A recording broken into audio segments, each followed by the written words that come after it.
This pandemic has shown the strength of Australian society, the way that Australians are resilient, the way they look after each other. But it's also shown the weakness in our economy, and it's highlighted the failure of a tired government, a tired government that can't deal with the challenges of today, let alone imagine and create a better future tomorrow. A government focused just on short-term political and media management.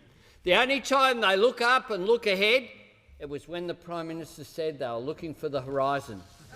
And we know horizons are never met. In contrast, a Labor Party committed to overcoming the COVID pandemic and creating a better future.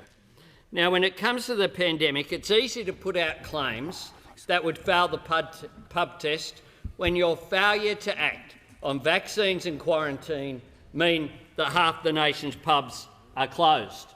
Because as a direct result of this government's failure to secure enough vaccines and to roll them out effectively, and also to fail on quarantine, where we've seen breaches on 27 occasions, and added to that, the congratulations to Premier Berejiklian for not locking down in June, that has led since then, in New South Wales alone, 23,000 people being infected, 107 people losing their lives, 1,000 people being in hospital, 160 people being in intensive care, and spreading to the ACT, Victoria, South East Queensland for a while, and indeed even to New Zealand. The fact is that we need to do more. Labor's COVID approach would be a speedy vaccination rollout, a safe end to lockdowns, protecting our children and preparing for the future. A speedy vaccination rollout through a $300 incentive, through securing booster shots now, by supporting vaccine leave. A safe end to lockdowns through fair access to vaccines before reopening, to deliver an effective world-class national COVID-safe app, support for the national plan, support for businesses who want to protect their customers as well as their workers, protect our children, who include 12 to 15-year-olds in the targets, or if not, specify targets for them, vaccinate them quickly through a school-based program, prepare for under 12 vaccinations, securing paediatric vaccine supply in the future, preparing school-based programs now, preparing for the future post-vaccination, manufacturing mRNA here, purpose-built quarantine, creating an Australian Centre for Disease Control. We have a plan. We have a plan for post the pandemic as well. A plan for a stronger nation, a stronger middle class, a stronger federation, stronger regions and cities, a sustainable Australia, and a collaborative, inclusive approach. Stronger nations future-proof their economies. This means producing sophisticated goods and services, plans for new industries through our National Reconstruction Fund, making Australia a renewable energy superpower to drive down energy prices, to support advanced manufacturing, including in cyber, energy storage, mRNA vaccines, transport and logistics and more. A stronger middle class, secure work. People are struggling out there to pay a mortgage. People are struggling to pay their everyday bills.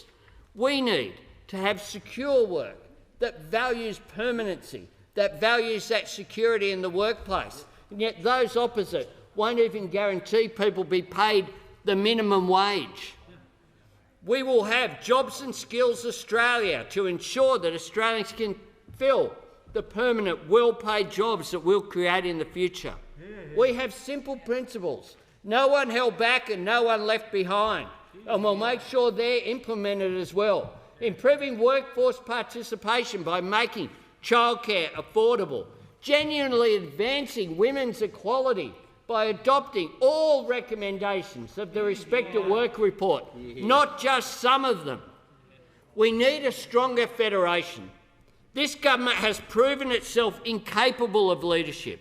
There has never been a Prime Minister who has so weakened the federation.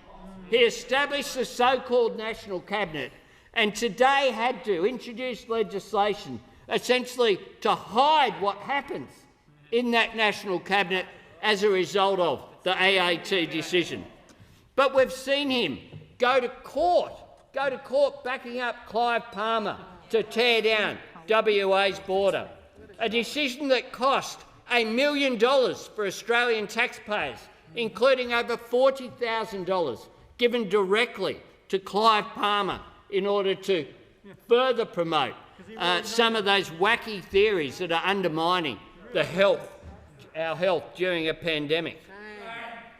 The fact is that there is no state premier who this Prime Minister won't undermine, and even the Premier of New South Wales has been the subject of backgrounding and undermining. The fact is we will introduce proper federal reform, including microeconomic reform, working with the states and territories, not against them, not seeking to divide Australia, seeking to unite Australia so we can move forward stronger into the future. This Prime Minister thinks it's acceptable to call West Australians and Queenslanders cave dwellers. Well, when Queenslanders are watching the Rugby League Grand Final at Suncorp, and when West Australians are watching the AFL Grand Final at Optus, they won't think they're in a cave. They will be thanking their premiers for keeping them safe. We need to return to respect for the public service as well, something that's consistently undermined by those opposite. We need to have appropriate regional development as well as a genuine plan for cities policy. They used to talk about cities policy. Now they just rort programs like the commuter car parks program. They think that infrastructure development in our regions and our cities should be determined not by what it does for the national economy, not by what it does for jobs, not by what it does by improving the standard and quality of life for people in our regions and cities. They think it's all about an electoral map and a colour-coded map based upon the political marginal seats. We need a sustainable Australia, one that takes climate action seriously. Now, in Glasgow, the whole of the industrialised world will go there already supporting net zero by 2050. The whole of the industrialised world knows that you need real action. And if there's anything that exemplifies this government being scared of the present but terrified of the future, it's the rhetoric that we saw during the last campaign about electric vehicles, about EVs going forward. And yet what we have is a government that said it would destroy the weekend, completely being unable to embrace and shape the future in Australia's national interest. And we will once again be pariahs at that conference if we can't even get through net zero emissions. Australia is a great nation, but we can be even greater. We're located in the fastest growing region of the world in human history. With that comes enormous opportunity, not just to export our resources, but to value add here, to manufacture things here, to imagine the opportunities that are there from lithium, from copper, from nickel, from these great resources that will be so valued in the future. The opportunity that we have to be a renewable energy superpower and position ourselves. But that requires leadership, collaboration and foresight. This government ignores problems until they become a crisis, and then their response is too little, too late. And then they never take responsibility and rewrite history. The gaslight on the hill, that's what they have opposite. Well, Labor has the light on the hill.